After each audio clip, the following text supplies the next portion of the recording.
इस तरह से कट कर लेना है। जैसे हम आम लीमू का इस्तेमाल करते हैं, इस्तेमाल करने से पहले इसको 2 पार्ट्स में डिवाइड कर लेते हैं और फिर इनको हम निचोड़ लेते हैं।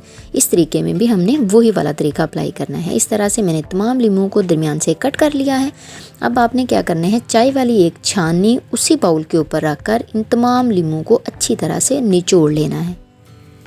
अब आपने क्या करना है, आइस क्यूब वाली ये डिश ले लेनी है। इसको भी मैंने अच्छी तरह वॉश कर लिया था और वॉश करने के बाद इसको ड्राई किया है।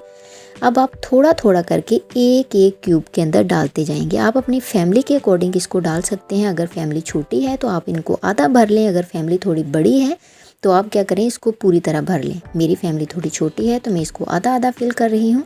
इस तरह से जब भी हमें ज़रूरत पड़ेगी हम एक क्यूब निकालेंगे और इसको इस्तेमाल कर लेंगे। इसको आपने करना क्या है, इसको आपने फ्रीज़ कर देना है। ये वाला तरीका बहुत ज़बरदस्त है,